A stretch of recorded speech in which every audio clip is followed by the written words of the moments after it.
ना कवर पाली Shankar.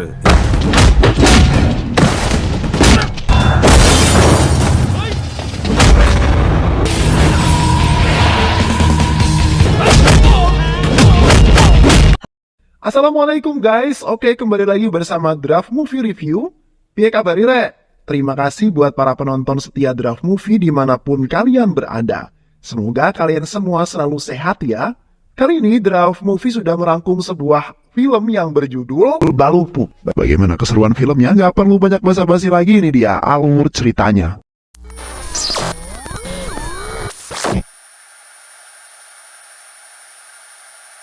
Seorang artis wanita bernama Laksmi sedang diganggu oleh sekelompok preman yang dipimpin oleh Rohit. Rohit berniat untuk melecehkan Laksmi. Laksmi yang tak ingin dirinya dilecehkan berlari untuk menyelamatkan diri dari kejaran Rohit CS. Laksmi berlari hingga masuk ke dalam sebuah stadion kriket. Seorang pemuda baik hati bernama Raffi sedang berdiri di sana. Raffi muak melihat kelakuan Rohit CS yang terus berusaha untuk melecehkan Laksmi. Raffi lalu menghajar semua anak buah Rohit dengan begitu mudah. Raffi berhasil mengalahkan mereka dan menyelamatkan Laksmi. Raffi adalah seorang pegawai penagih hutang bank yang ada di Bangalore. Kesehariannya selalu disibukkan untuk menagih hutang para nasabah bank. Raffi tinggal berdua bersama sang ayah yang bernama Mohan Roa. Ayah Raffi yaitu Mohan sangat ingin agar Raffi segera mempersunting seorang wanita yang sangat cantik. Namun Raffi belum bisa memenuhi permintaan sang ayah tersebut. Suatu hari Raffi mendapat kabar tentang Sinu, temannya yang sedang dirawat karena gagal bunuh diri. Sinu menceritakan kejadian yang sebenarnya, bahwa semua ini gara-gara seorang gadis matre bernama Seruti. Seruti telah menipu banyak laki-laki termasuk Sinu. Target dari Seruti adalah laki-laki culun dan juga lugu. Dia mendekati mereka hanya untuk memanfaatkan uang mereka dan mengurasi hingga habis. Raffi sangat kesal dengan gadis bernama Seruti itu. Dia berniat untuk membalas semua perbuatan Seruti.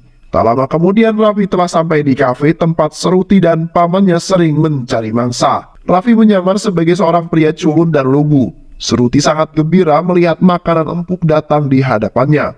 Dia mulai bersandiwara seolah-olah jatuh cinta kepada Raffi. Raffi mengikuti alur sandiwara Seruti. Raffi justru mendominasi sandiwara itu. Dia terus mendekati Seruti dan membuatnya risih. Raffi bertindak seolah-olah dia cinta mati kepada Seruti. Di mana ada Seruti, di situ ada Raffi. Bahkan saat di rumah pun, Raffi kadang-kadang mendatangi rumah Seruti. Saat Raffi pulang ke rumahnya, ayahnya lagi-lagi kembali meminta Raffi untuk segera menikah. Namun Raffi selalu beralasan bahwa dia masih belum memiliki tambatan hati hingga pada saat ini. Ayahnya yang terus saja mendengar kata-kata itu, lama-kelamaan menjadi muak dan kesal. Mohan lalu mengancam Raffi jika dalam kurun waktu 1 minggu, Raffi belum juga menikah dengan seorang wanita, maka dirinya akan memaksa Raffi untuk menikahkan dengan wanita pilihan sang ayah tercintanya. Di sisi lain, paman Seruti menyarankan kepada Seruti untuk menikah dengan Raffi. Dia mengatakan bahwa mungkin jika kamu meminta Raffi untuk segera menikahimu, dia akan segera pergi menjauh dari sini. Ujar pamannya. Seruti masih menimbang keputusan itu, tapi Raffi tiba-tiba datang dan langsung mengajak Seruti untuk menikah dengannya. Seruti tentu syok mendengar hal tersebut. Di dalam lubuk hati Raffi, dia hanya ingin membuat Seruti semakin tersiksa dengan gangguannya. Tapi Seruti dan pamannya tak berpikir seperti itu. Mereka mengira bahwa Raffi benar-benar mencintai Seruti. Baru saja Raffi pergi dari sana, orang tua Seruti telah kembali ke rumahnya. Dia membawa sebuah kabar gembira, Seruti akan menikah 10 hari lagi. Seruti terjebak dalam kondisi itu. Di satu sisi, Raffi sedang melamar dirinya dan di sisi lain ayahnya sudah menyiapkan seorang calon suami bagi dirinya. Seruti dan pamannya lalu pergi ke rumah Raffi untuk menemui Mohan, ayahnya Raffi. Seruti menjelaskan bahwa dirinya dan Raffi adalah sepasang kekasih yang saling mencintai. Namun Raffi malah melamar dirinya tanpa sepengetahuan dari keluarganya, ujar Seruti kepada Mohan. Seruti berharap dengan alasan itu, Mohan Roa akan marah kepada Raffi dan meminta agar Raffi membatalkan lamarannya. Namun pada kenyataannya, Mohan Roa justru sangat bahagia. Semua tetangga langsung diundangnya. Acara syukuran digelar saat itu juga. Mendengar kabar Raffi akan menikah adalah kado terindah bagi Mohan Roa. Dia mengira Raffi melakukan hal itu karena desakan darinya. Kini, buah si malakama yang menghampiri keduanya. Keduanya terjebak di dalam sandiwaranya masing-masing. Di malam harinya mereka janji untuk bertemu di sebuah bar. Rencananya sih mereka akan saling terbuka dan berbicara jujur tentang semua sandiwara itu. Namun yang terjadi, Raffi, mereka hanya bisa saling isin-isinan. Tak lama kemudian seorang ketua preman mulai menyadari bahwa pria isin itu adalah Raffi. Dia yakin bahwa Raffi yang ia lihat saat ini adalah orang yang dulu pernah menghajar mereka saat ingin melecehkan seorang artis. Ketua preman itu melaporkan temuannya kepada bosnya yang bernama Rohit. Rohit lalu menantang mereka semua. Bagi siapa yang bisa mengganggu dan mencium kekasihnya Raffi itu, maka aku akan memberikannya sejumlah uang sebagai imbalannya. Tak lama kemudian Seruti pamit untuk ke WC sebentar. Momen itu tentu saja dimanfaatkan oleh semua preman. Mereka berusaha untuk meraih Seruti. Tapi Raffi datang di waktu yang tepat. Dia langsung menghajar dan mengalahkan mereka semua. Raffi kembali melibas mereka untuk yang kedua kalinya. Aksi Raffi yang memukau itu membuat Seruti kagum. Kini di lubuk hatinya yang terdalam, perasaan cinta mulai tumbuh kepada Raffi. Mereka lalu pergi dari sana dan di saat yang bersamaan, Rohit tiba di bar tersebut. Rohit sangat terkejut ketika melihat gadis yang berada di samping Raffi adalah Seruti. Usut punya usut, ternyata Seruti adalah calon istrinya Rohit. Dan mereka akan menikah 10 hari lagi. Walaupun mereka sudah bertunangan dan akan menikah, mengapa Seruti malah kencan dengan pria lain? Itulah yang membuat Rohit jadi semakin murka. Keesokan harinya, orang tua Rohit bertemu dengan orang tua Seruti. Mereka protes tentang kelakuan Seruti. Mereka mengatakan bahwa Rohit melihat Seruti yang sedang kencan bersama pria lain. Namun orang tua Seruti tak serta-merta mempercayai omongan mereka. Mereka yakin bahwa Seruti adalah anak yang baik dan tak melakukan hal tersebut. Di tengah obrolan itu, tiba-tiba Mohan Rao, ayah Rohit, datang untuk menemui ayah Seruti. Mohan datang untuk membicarakan tentang kelanjutan cinta anak mereka. Bagaikan tersambar petir di siang bolong, itukah yang dirasakan oleh kedua orang tua Rohit dan Seruti. Mereka sangat terkejut mendengar hal itu. Ayah Seruti yang marah kemudian memanggil Seruti untuk menjelaskan semua ini. Seruti lalu menjelaskan bahwa aku sudah mencintai Raffi, ayah. Aku sangat bahagia setiap kali berada di sisinya. Aku ingin menikah dengan Raffi. Tapi jika ayah menolaknya dan ingin aku menikah dengan Rohit, maka aku akan menuruti permintaan ayah dan menikah dengannya, ujar Seruti. Mohan juga terkejut mendengar penjelasan Seruti. Dia sama sekali tak mengira bahwa Seruti sudah dijodohkan. Dia meminta maaf kepada orang tua Rohit dan Seruti. Mohan lalu berjanji akan memperlakukan Seruti seperti darah dagingnya sendiri jika ayah Seruti menerima lamaran Raffi. Tapi jika lamaran itu ditolak, dia akan memastikan bahwa Raffi tidak akan mengganggu Seruti lagi. Itulah kata-kata Mohan sebelum pergi dari hadapan mereka. Sikap berbeda ditunjukkan oleh orang tua Rohit. Mereka marah karena merasa dikhianati dan dipermainkan. Bahkan kemarahan ayah Rohit itu membuatnya ingin sekali mematahkan kaki Seruti. Ayah Seruti memberontak dan membela putrinya. Tindakan terpuji ayah Raffi sudah memantapkan pilihannya. Dia yakin bahwa kebahagiaan Seruti pasti ada di tangan Raffi dan Mohan. Kini, pertunangan antara Seruti dan Rohit resmi dibatalkan. Ibu Rohit sangat kecewa dengan keputusan, begitu pula dengan Rohit. Rohit menjadi sangat murka. Paman Rohit yang bernama Purna diminta turun tangan untuk menangani masalah ini. Purna adalah seorang gangster ternama yang menguasai kota Fiza. Keseharian selalu disibukkan dengan mencari seseorang bernama Shankar dan Nanaji. Kedua orang itu telah membunuh anak Purna. Purna berjanji kepada Rohit, keponakannya, bahwa ia akan menghabisi siapapun yang menghalangimu. Saya akan membuatmu bisa menikahi Seruti, ujar Purna. Sesuai dengan janjinya, Purna lalu pergi ke acara pertunangan Seruti. Pertunangan itu akan dilaksanakan di sebuah kuil. Raffi masih tak percaya dengan apa yang terjadi. Dia terkejut dengan keputusan ayahnya yang tiba-tiba menggelar acara pertunangan tersebut. Raffi sama sekali tidak mencintai Seruti. Tak lama kemudian Purna beserta anak buahnya telah sampai di sana. Raffi merasa kenal dengan Purna. Purna mengamuk, sedangkan Rohit langsung membawa Seruti pergi. Raffi tentu tak diam begitu saja. Dia menghajar anak buah Purna hingga terbang tinggi melayang-layang. Purna sangat terkejut ketika dia melihat Raffi. Ternyata orang yang selalu dicari malah ada di sini. Semua orang terkejut ketika mengetahui bahwa nama Raffi yang sebenarnya adalah Shankar. Shankar mengancam Purna jika dia berani macam-macam, maka aku akan menghabisimu, ujar Shankar. Pertempuran pun terjadi, tapi anak buah Purna bukanlah apa-apa di hadapan Raffi. Purna lagi dan lagi harus kembali terkejut, karena Babe Mohan yang ada di hadapannya ternyata adalah Nanaji. Purna telah berhasil menemukan orang yang dicarinya. Usut punya usut, ternyata selama ini Raffi dan Mohan bukanlah seorang ayah dan anak. Mereka terus mengalahkan anak buah Purna tanpa belas kasihan sedikit pun.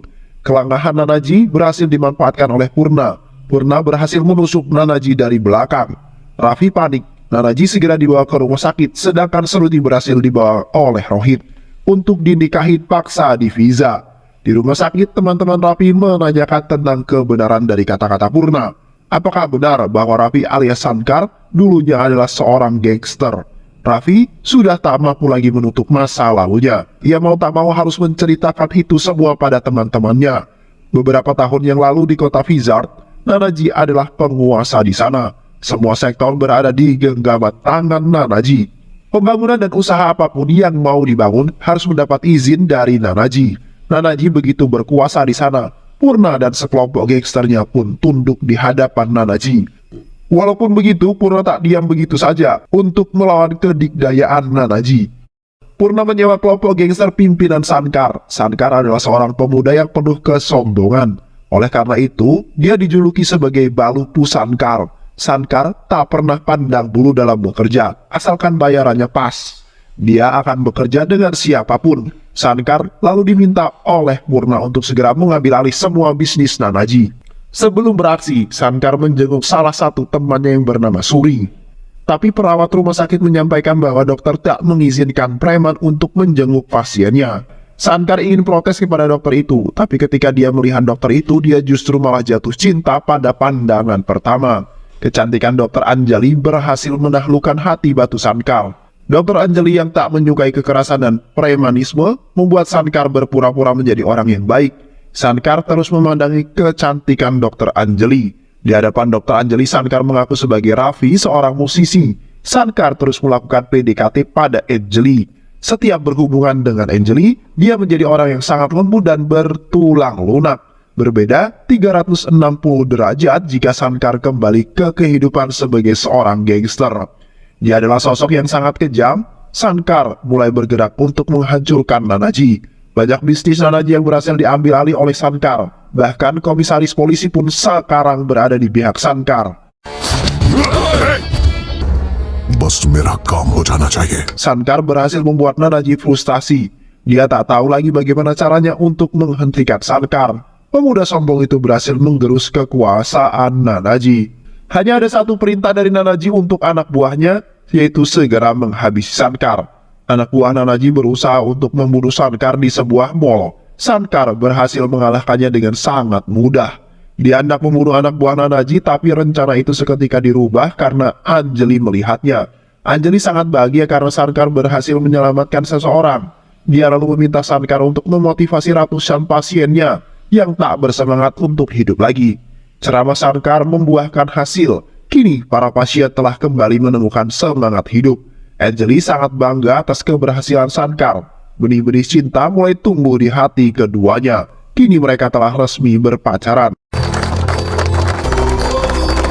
Suatu hari, anak dari Purna yang bernama Babiji datang ke rumah sakit untuk memberikan pelajaran kepada pasien di sana. Pasien itu adalah anak buah Purna yang berani membangkang atas perintahnya. Tapi kejahatan Babji itu dihentikan oleh Anjali. Anjali tak terima jika pasiennya disakiti. Babji berniat untuk melecehkan Anjali, tapi niat itu diurungkan karena banyaknya orang di sana.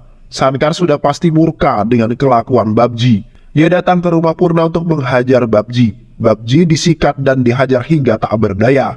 Purna berusaha untuk menghentikan aksi Shankar, tapi Shankar sama sekali tak menghiraukannya. Dia tetap menghajar Babji karena Anjali adalah calon istriku. Jika kalian berani menyentuhnya, maka aku tak akan segan-segan untuk membunuh kalian, ujar Shankar. Walaupun sudah diultimatum oleh Shankar, nyatanya itu tak membuat nyali Babji menciut. Dia berniat untuk membalas dendam. Babji datang ke rumah sakit dengan membawa air keras. Dia ingin menyiramkan air keras itu ke wajah Anjali. Babji terus berupaya untuk mendapatkan Anjali, namun tiba-tiba dirinya ditusuk pisau oleh Nanaji. Nanaji tak akan membiarkan putrinya dalam bahaya. Ya, ternyata Anjali adalah anak dari Nanaji. Kau memiliki urusan denganku, bukan dengan putriku. Kau boleh menghancurkan usahaku, bisnisku, tapi tidak dengan putriku. Jika sampai kau berani menyentuhnya sedikit saja, maka aku akan pastikan kau mati di tanganku. Kehidupan Anjali memang sangat bertolak belakang dari kehidupan sang ayah tercintanya. Anjali sangat membenci kekerasan, oleh karena itulah dia selalu meminta ayahnya untuk keluar dari kehidupan itu. Tapi ayahnya tak pernah mendengarkan Anjali. Anjali lalu pergi menemui Shankar. Dia sangat kecewa kepada Shankar karena telah membohongi dirinya. पहले तुम अकेले थे पर अब तो मैं हूं ना। Shankar menjelaskan bahwa sejak ia kecil, ia telah ditinggal oleh kedua orang tuanya. Aku hidup sendirian sebatang kara. Hanya dengan jalan inilah aku bisa terus bertahan hidup. Tapi kehadiran dirimu begitu berarti bagi hidupku. Kau mengajarkanku apa arti dari cinta, apa arti dari rasa sayang. Jika kau memang ingin aku keluar dari dunia itu, maka dengan senang hati aku akan meninggalkannya untukmu, ujar Shankar. Anjali terharu mendengar perkataan Shankar, namun sebuah masalah baru kini lahir menerpa Shankar. Purna tak terima dengan kematian Babji, putranya yang tewas di tangan Nanaji. Purna lalu meminta Shankar untuk segera menghabisi Nanaji. Shankar jelas saja menolak permintaan itu. Dia juga mengatakan bahwa ini adalah akhir dari perjalanan kriminalnya. Anak bungsu Purna yang bernama Kasih menyarankan agar Purna segera menghancurkan hubungan Shankar dengan Anjali. Purna menceritakan kepada Nanaji bahwa anaknya yaitu Anjali telah berpacaran dengan Shankar. Saat ini dia tengah dibawa kabur oleh Shankar. Jika kau ingin putrimu kembali, maka rebutlah dia dari tangan Shankar. Itu pun jika kau berani, ujar Purna. Di sisi lain, Anjali dan Shankar hendak menemui Nanaji untuk meminta restu hubungan mereka. Namun di tengah jalan, Nanaji yang sudah terpancing omongan Purna langsung meminta anak buahnya untuk menghabisi Shankar. Shankar terpaksa harus melawan mereka semua. Keadaan kemudian diperparah dengan Kasih dan anak buahnya yang datang membantu Shankar. Mereka bersandiwara untuk meyakinkan Nanaji bahwa Shankar memang telah menculik Anjali. Anjali berusaha untuk menghentikan ayahnya, tapi ayahnya yang keras kepala selalu tak mendengarkan omongan Anjali. Kasih lalu memanfaatkan kelengahan mereka dengan menghabisi Anjali. Shankar merespon tindakan Kasih dengan melemparkan sebuah kapak kepada dirinya. Kasih tewas seketika. Anjali mulai kehilangan kesadarannya, dia sekarat. Shankar langsung membawa Anjali ke rumah sakit. Anjali memanggil-manggil ayah dan kekasihnya itu. Di tengah akhir hayatnya, Anjali menyampaikan semua keluh kesahnya dan menitipkan sebuah pesan pada sang ayah. Ayah, aku sudah berkali-kali memintamu untuk keluar dari dunia kriminal, tapi kamu sama sekali tak pernah mendengarkanku. Berbeda dengan Shankar, walaupun dia di jalan yang sama denganmu, ketika aku memintanya untuk keluar dari dunia kriminal, dia langsung mendengarkan omonganku. Dia tidak memiliki siapa-siapa di dunia ini. Dia hanya memilikiku yang sangat dia cintai. Kini orang yang dia punya akan segera pergi dari dunia ini. Kau harus menggantikan posisiku, ayah. Jadilah ayah yang baik bagi Shankar. Hiduplah dengan baik hingga dia menemukan orang yang lebih baik dariku, ujar Anjali yang menghembuskan nafas terakhirnya. Shankar dan Nanaji sangat berduka. Mereka berjanji akan menjalankan permintaan Anjali. Mereka lalu pergi meninggalkan kota Vizat dan menjalani kehidupan yang baru sebagai Raffi dan Mohan Rao.